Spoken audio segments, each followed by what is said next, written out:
guys, this is Ikiru. So today we are the 18th of May 2012, and I am here to bring you guys a new tutorial. So this tutorial is pretty much going to be based on, for example, you've just downloaded Cinema 4D, and you're like, what the fuck do I do? Where do I start? How do I do cool shit? So this is pretty much going to teach you all the basics, what to do, how to create a good workflow. Um, and how to set up, your scenes, etc., etc. So let's get started. All right, so we're in Cinema 4D. First of all, see. Let's try to. I'm gonna try to teach you guys how to navigate. To pan around, rotate, and do all that stuff a lot easier. So at first, when I started, I used to use these three little icons here. Oh, well, four. Well, these three little icons. This one just makes you pan around. You just left click and hold down you left click and just move around your mouse. So that does that. This one just goes back and forth. Same thing. Hold down and move back and forth. Same thing. Hold down and rotate. This one rotates. So yeah. I don't use that anymore because see how I just move a lot faster when I can just do this. And what I do is I hold down Alt, and Alt just makes everything go so much faster, and you can just be a lot more fluent. It's a little bit hard at the beginning, but what you do is you just hold down Alt, and we'll hold down Alt the whole time, and left click and drag. Left click and drag. That will let you rotate. Okay. Then Alt, right click, just go side to side or up and down, doesn't matter. That'll let you zoom in and out. And your wheel, if you hold down Alt, that'll do that too. No, even without the wheel, but if you hold down Alt, it'll go a little bit faster. But anyway, what else? Let's see. Also, if you have a middle mouse, normally you guys should have it. You click middle mouse, you get all the four views: the perspective, the front view. That's strange. Why is it saying front everywhere? Well, normally it says like the side view, the bottom view, and Cinema 4D is crashing. Woo! Let's just close that and start it back up. Sorry for that. Yeah. So, yeah, that's a little bit strange. Never had that happen to me before. Let's wait for that to start up. So now where were we? Okay, so we have those basics down to move around and stuff. So now let's try to, for instance, you wanna make a text. Everyone likes to put their text, put their name and everything, and have fun with rendering and using colors, etc. So once you get a text, what I normally do is just go down here, and you can choose your font. If you have Art 13, your font should be here. If you don't have Art 13, you click font and a little window should come up here. Excuse me. Oh my god. I'm gonna die. Yeah, so you just choose your font. I'm gonna choose a simple font, Bank Gothic. That one's fine, doesn't matter. So you're gonna keep it at its axis, and what I do is just go here where it says align. You're gonna click it and go middle. So it's just perfectly in the middle, so it's not to the left, to the right, or anything. It's perfectly centered. So just put in a text. We can put tutorial, I guess. No, let's just put my name, so it's a little bit shorter. Ikiru. Alright, so now with the text, let's just put it at a normal depth. Let's put it at 70, not too big. Caps, you're gonna go on, you can leave the object the way it is. You don't have to fiddle around with everything here. You can just leave the depth the way it is. On caps, you just click cap and put on fillet cap. Same thing for the end and start, fillet cap. Normally you should put the same thing like identically as the other one. For example, fillet cap, I always put it to 2 and put the steps to 5. I put the radius to 2, steps to 5, and for the end, I put the radius to 2, steps to 5. So it gives a nice little smooth, reflective kind of edge to it. Instead of having it all cut out, you don't get the reflections as nice. So that's pretty much it. That's it with the text. What everyone does, what I do, which looks nice. Oops. Um, you can just take another layer and put the radius 1 up on each fillet cap. So yeah, that's pretty much it. So also, what you guys should learn how to do is get used to the short keys, short shortcut keys, I guess.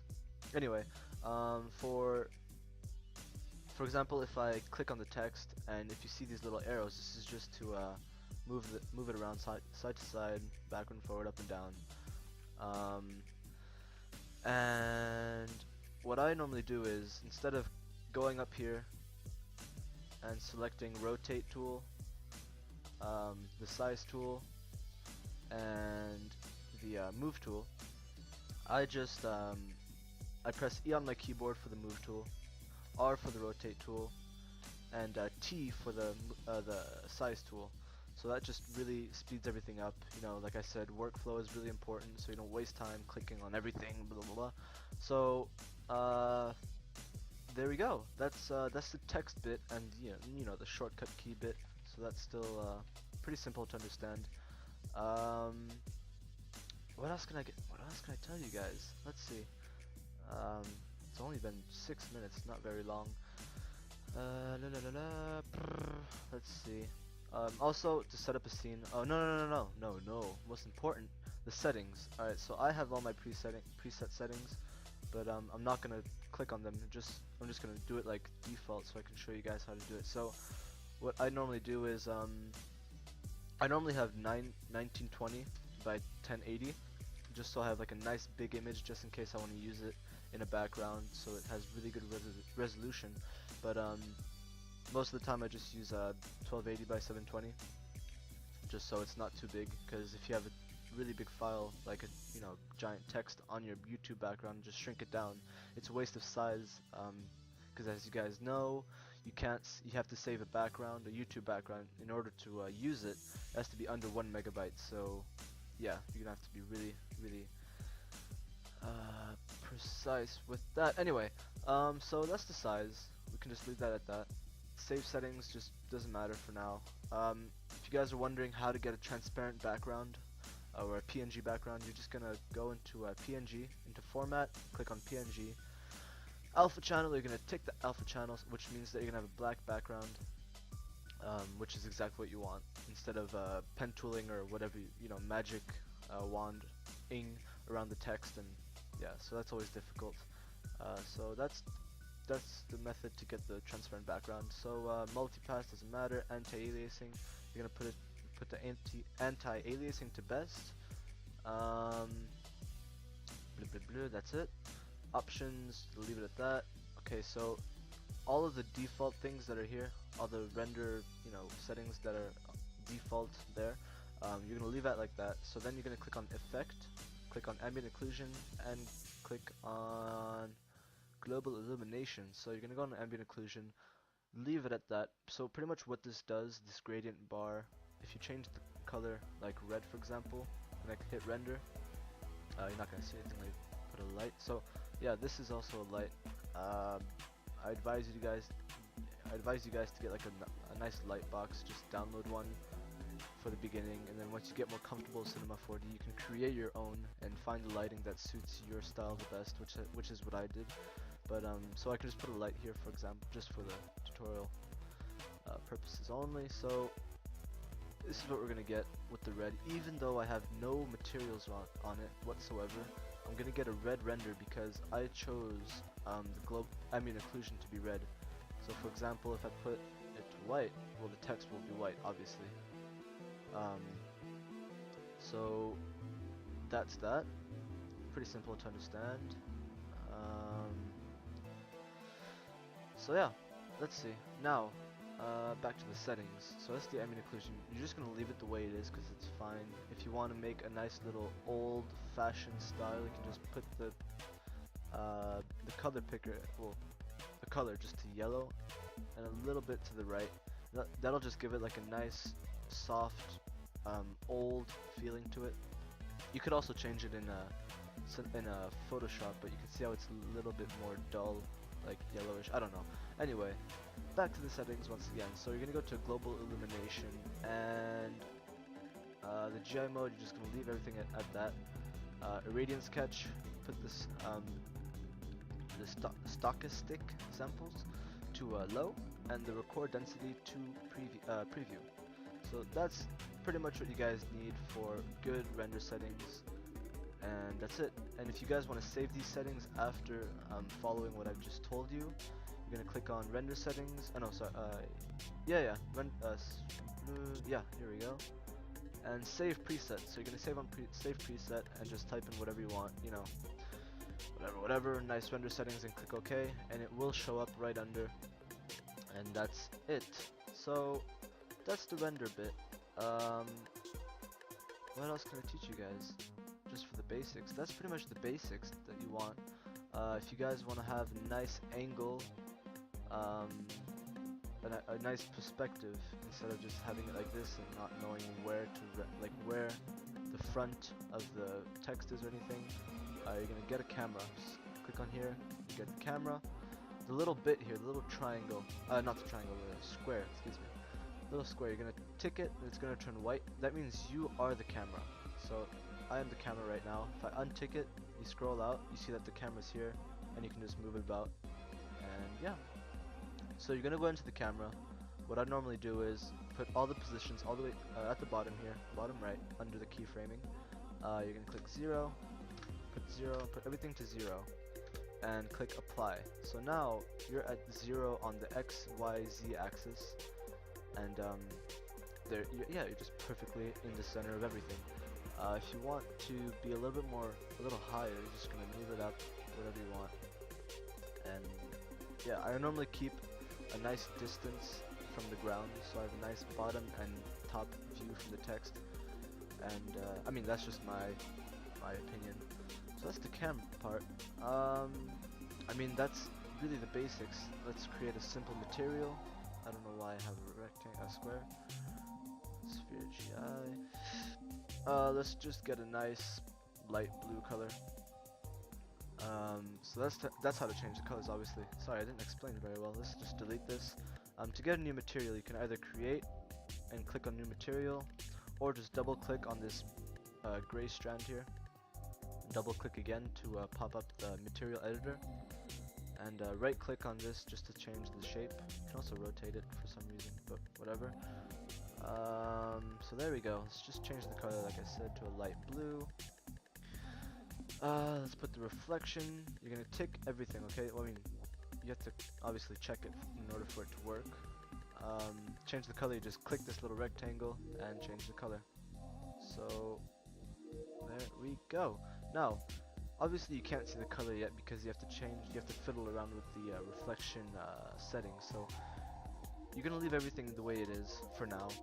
But before you change anything, you're gonna click on the little triangle or arrow here where it says texture, and choose Fresnel or Fresnel. Sorry about that. That was my phone. Now you're gonna click on the gradient image, I guess.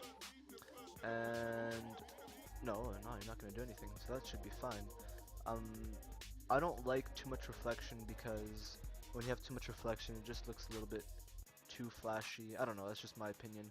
So I put my brightness to 15 and my mix strength to 8 or 5. Let's put it to 5. That should be fine. Then the specular, the specular changes a lot. I put mine to 15, I think. I always forget, but 15, no, 16 and 4, no, 8. So, and you don't change the fall off or anything, so that should look fine. Now we can apply this. What you're gonna do to add the color to the text. Oh, see, that's the problem. That's what I do a lot.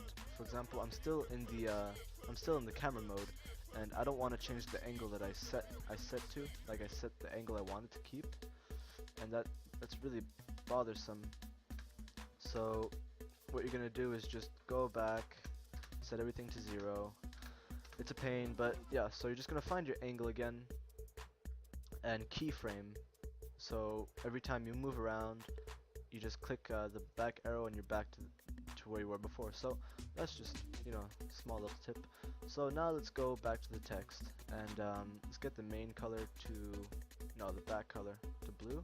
And what you're gonna do to add the color is click and hold the material and drag it over to the text, and it should appear on right next to it. You can do that, or just simply drag the material onto the text itself. Sometimes it doesn't work because some layers are overlapping, but that doesn't matter. If you guys want to use the same material you just made, you're gonna click it, select it, and it's gonna turn yellow. And Control C, Control V. That'll let you, or Command V, Command C, Command V if you're on a Mac. Then you're just gonna double click it and change the color. I'm just gonna put it to a nice dark gray. And there we go. So you're gonna drag and drop again on the text. Now my text isn't aligned, which isn't very helpful. Well, then again, you can't really see any of the colors. You know what? We'll just delete this bit. Do it again very quickly. Scroll it back. Drag it down. Delete. There we go. No, it's not what I wanted. Well, it doesn't matter. So, there we go. That's what we're gonna get. I'll include a light box in the description. I'll just show it to you guys right now with a grunge texture that I made. Let's see. No. Here we go. So I'm gonna just edit this here. I'll just delete this text here and change this to change. So pretty much right now I'm just making, you know, the the Lightroom for you guys. So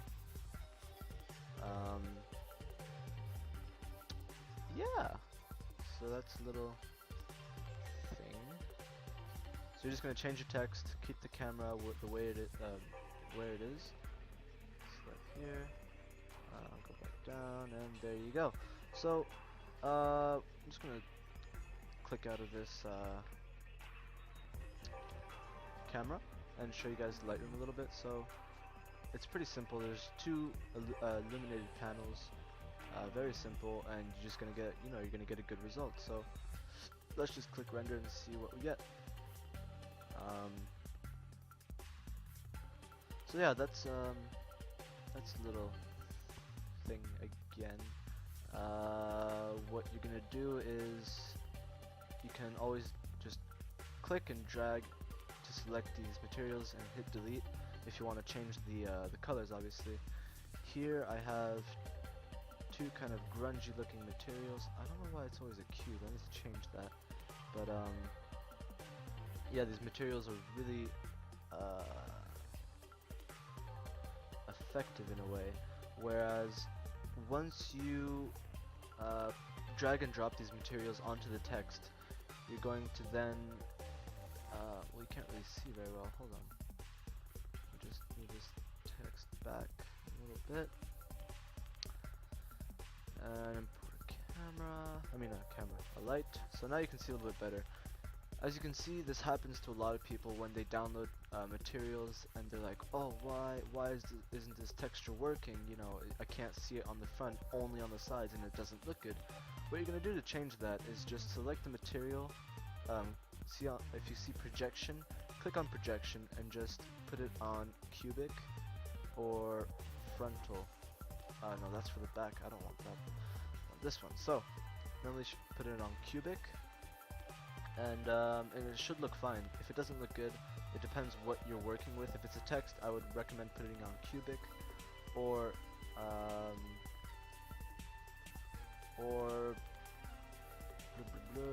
yeah, just cubic. I normally put it on cubic. So if we render that, it might take a little bit of time because there's a lot of not settings, but a lot of properties, I could say that. A lot of stuff ticked, I guess, into this material, so it's going to take a little bit more time to process. So that's pretty much it, guys. I hope you guys enjoyed this tutorial. Please let me know what else I can teach you guys. You know, what else you want to know. And and I'd be glad to do so.